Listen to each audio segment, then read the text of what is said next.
Om Shanti. Good morning आप सभी को। बाबा इस संसार को अनेक नामों से संबोधित करते हैं जो कि सत्य भी है, और बाबा हमें यह भी अनुभूति कराते हैं कि बच्चे मैं इन इन चीजों से मैं तुम्हें छुड़ा करके ऐसी जगह ले जाता हूं। सुनो मीठे बच्चे, 19 तारीख के महावाक्य हैं। मीठे बच्चे, बाप आए हैं तुम्हें सब घुटकों से छुड़ाने। तुम अभी इस शोक वाटिका से, कहा जाते हैं हम, अशोक वाटिका, अशोक वाटिका में चलते हो, इस विषय वैतरणी नदी से पार जाते हो। विषय वैतरणी नदी का भी बड़ा गायन है, इसलिए गौदान कराते हैं कि उसकी पूंछ पकड़ के फिर भविष्य में आप उस नदी को पार कर सकते है ना। यहाँ बाबा श्रेष्ठ कर्मी बनाते हैं, स्वधर्मी बनाते हैं, है ना, प्रभु प्रिय बनाते हैं, यानी स्वप्रिय। प्रश्न, याद में बैठते किस समय किस बात का विघन नहीं पड़ता, किस बात का विघन पड़ता है। बाबा कहते याद में बैठने के समय जो बाहरी शोरगुल हैं, आवाजें हैं, उनमें कोई विघन नहीं पड़ता, क्योंकि अपना मन लगा हुआ है तो उधर बुद्धि जाती नहीं। लेकिन याद में ज्ञान में विघन पड़ता है। याद में नहीं लेकिन ज्ञान में पड़ता है। याद में माया जरूर विघन डालती है, बुद्धि कहीं की कहीं ले जाती है, संकल्प विकल्प लाती है। इसलिए बाबा बार बार कहते हैं बच्चे सावधान रहो, माया का गुस्सा मत खाओ। शिव बाबा जो तुम्हें अपार सुख देता है, सर्व संबंधों की सैक्रीन है। कल ही बाबा ने कहा था, आज भी बाबा कहते हैं सर्व संबंधों की सैक्रीन है, उसे बहुत बहुत बहुत प्यार से याद करो। याद में तीखी दौड़ी लगाओ, योग की रेस करो। योगियों बाबा ये सिखा रहे हैं, इधर उधर की बातों की रेस, है ना। गीत बजा है, रात के राही थक मत जाना, सुबह की मंजिल दूर नहीं दूर नहीं दूर नहीं, है ना। ओम शांति। मीठे मीठे बच्चे जो यात्रा पर हैं, वैसे जो बैठे हैं उनको यात्रा पर थोड़ी कहा जाएगा, लेकिन बच्चे तुम्हारी ये वंडरफुल यात्रा है। कौन सी?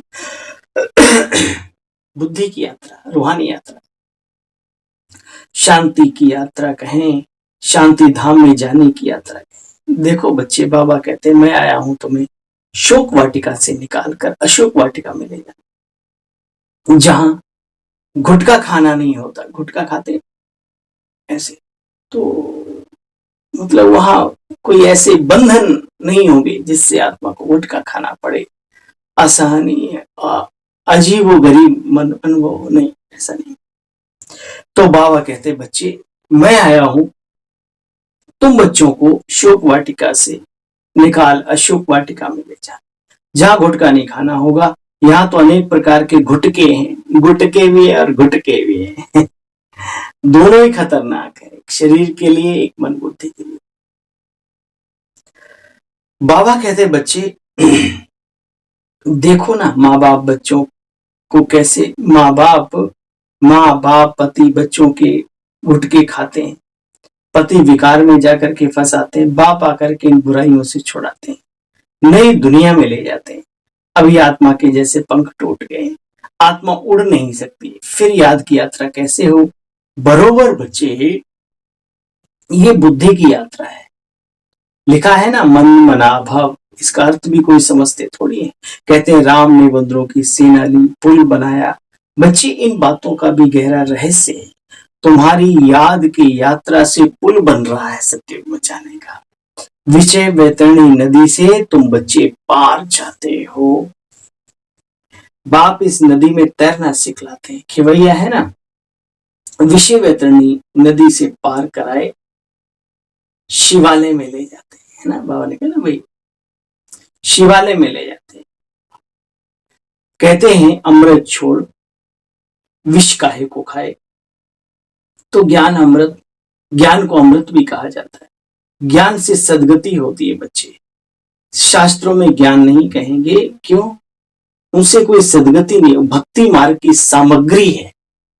जिससे भक्ति प्रचंड रूप ले रही है इस समय पर धीरे धीरे, लेकिन उससे संस्कारों की शुद्धि या कुछ ऐसा हो नहीं। वो सामग्री है।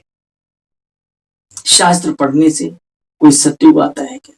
और आता होता तो उन्हीं शास्त्रों का जो मेन है गीता, तो उसमें ये नहीं लिखा होता हे अर्जुन मैं जप तप हठ योग कर्म कांड आदि से नहीं मिलता हूं। मेरी प्राप्ति का एकमात्र उपाय है राजयोग, और वो राजयोग मैं स्वतः ही आकर के सिखाता हूं आदि। तो जिस पुल से तुम बच्चे पार जाते हैं,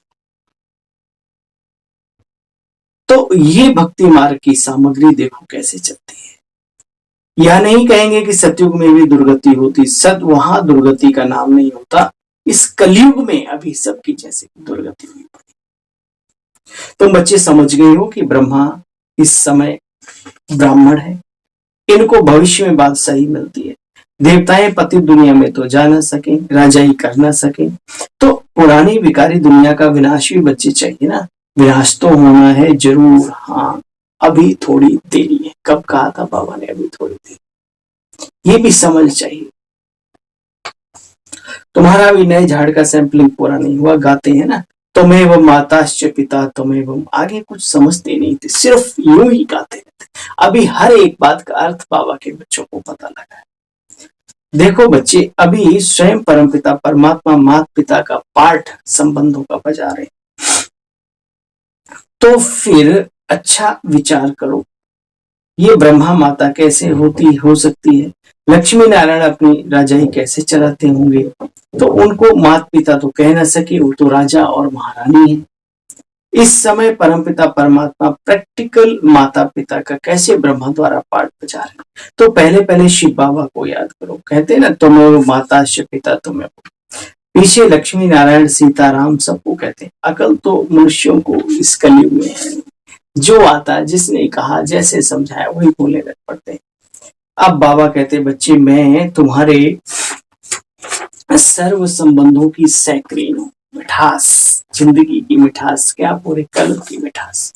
मैं तुम बच्चों को श्रीमत देता हूं कि बच्चे तुम जितना याद की यात्रा पर रहेंगे, सुदर्शन चक्र फिराएंगे, कमल पुष्प समान बनेंगे, उतना ही भविष्य में ऊंच पद पाएंगे। भविष्य में विश्व राज्य, वर्तमान प्रभु एवं सर्वप्रिय के दिलों पर राज्य।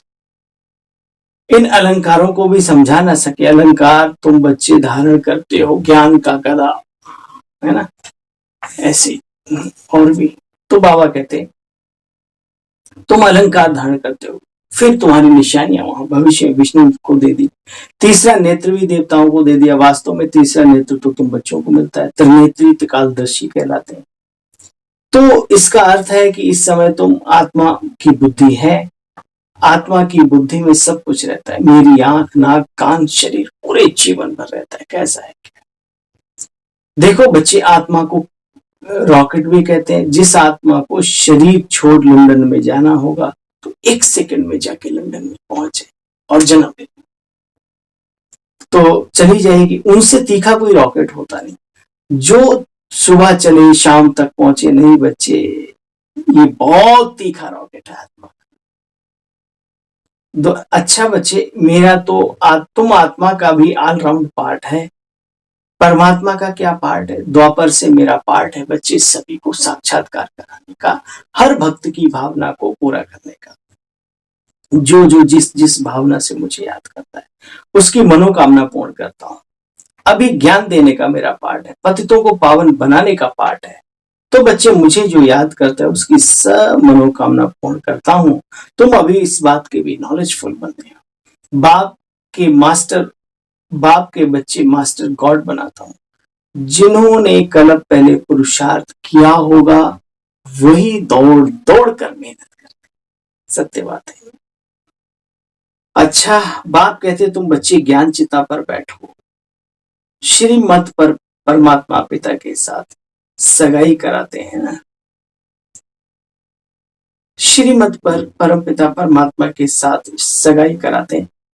उन ब्राह्मणों ने तो विकारों का हथियाला बांधा है। बाबा हथियाला कर सकते। कहते बच्चे, तुम ज्ञान चिता पर बैठो तो गोरे बनेंगे, काम चिता पर बैठ तुम काला मुंह क्यों करते हो? श्रीमद् परमपिता परमात्मा की गाई हुई है, जिस पर तुम बच्चे चलते हो। देखो श्री कृष्ण कितना सुंदर है, कितना सुंदर।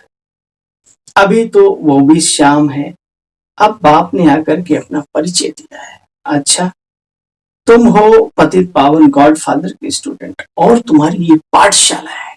कौन सी पाठशाला है? ईश्वरीय पाठशाला।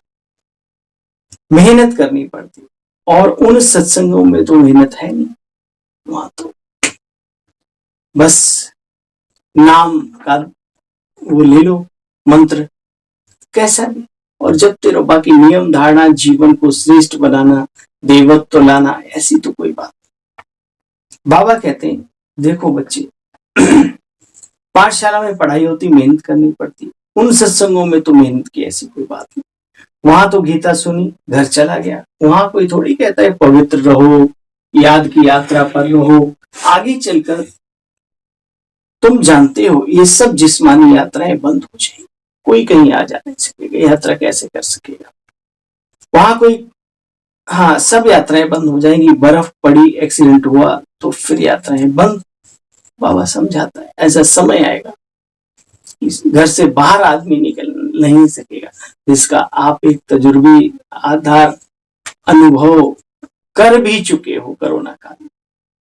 अच्छा, याद में विघ्न नहीं पड़ता बच्चे, क्योंकि तो चुपचाप मन का खेल है याद करना। ज्ञान सुनने में विघ्न पड़ेगा अगर कहीं शोर हो रहा होगा।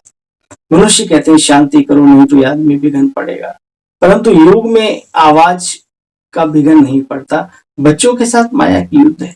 बच्चों को युद्ध के मैदान में बच्चे कभी हार। कल बाबा ने क्या, बच्चे हिम्मत मत हारो, घबराओ मत, शक्ति देने के लिए बाप बैठा हुआ है। माया घूसा लगाती है, तुम बच्चों को युद्ध के मैदान में हार नहीं खानी चाहिए। माया घूसा लगाती रहती है, तो बाप कहते माया काम क्रोध के घूसे मारती है, इससे तुम्हें बहुत बहुत सावधान रहना है। घूसे नहीं खाने, बार बार खाएंगे तो फिर आदत पड़ जाएगी हारने की। बहुत सावधान रहना है, घूसे नहीं खाना है। अच्छा, मीठे मीठे सिक्के बच्चों प्रति माता पिता बाप दादा का याद प्यार और गुड मॉर्निंग। रूहानी बाप की रूहानी बच्चों को नमस्ते। हम सब मीठे मीठे रूहानी बाबा को, रूहानी बच्चों की नमस्ते नमस्ते। ओम शांति। धारणा का सार ही था, फिर भी एक बार सुनते हैं। त्रिकालदर्शी त्रिनेत्री मास्टर गॉड बनना है, ज्ञान के अलंकारों को सबको धारण करना है। कमल का पुष्प है ना, एक हाथ में गदा, एक हाथ में सुदर्शन चक्र आदि आदि दिखाते हैं। बाप का राइट हैंड बन धर्मराज को स्मृति में रख, कोई भी विकर्म ना करो, पावन बनने की प्रतिज्ञा करके फिर विकारों में जाना। अच्छा, आज का वरदान, दृढ़ प्रतिज्ञा द्वारा अमृत वेले से लूज स्क्रू को टाइट करने वाले तीव्र पुरुषार्थी। प्रतिज्ञा के लूज स्क्रू होने का मूल कारण होता है बच्चे अलबेलापन, आलस जीवन, वो है मूल मंत्र। मूल कारण है अलबेलापन, प्रतिज्ञा में लूज होने का मूल कारण। जैसे कितनी बड़ी मशीनरी हो, एक स्क्रू थोड़ा लूज हो जाता है तो मशीनरी को बेकार कर देता है। वैसे प्रतिज्ञा को पूरा करने के लिए प्लान बहुत अच्छा बनाते हो, पुरुषार्थ भी करते हो, लेकिन पुरुषार्थ व प्लान कमजोर करने का स्क्रू एक ही है, अलबेलापन। यह नए नए रूप में आता है। इसी लूज स्क्रू को टाइट करो। मुझे समान बनना है बाबा के, मुझे बाप समान बनना ही है। इसी दृढ़ संकल्प से तीव्र पुरुषार्थी बाबा को बार बार अपनी आंखों के सामने ले आओ। क्या अभी थोड़ी बराबरी हो रही है बाबा? अच्छा स्लोगन, बेहद की वैराग्य वृत्ति ही समय की समीपता का फाउंडेशन है। बेहद की वैराग्य वृत्ति ही समय की समीपता का फाउंडेशन, आधार। अच्छा, ओम शांति। अपनी सेवा साथी भाई की भी आप सभी को ओम शांति, ओम शांति।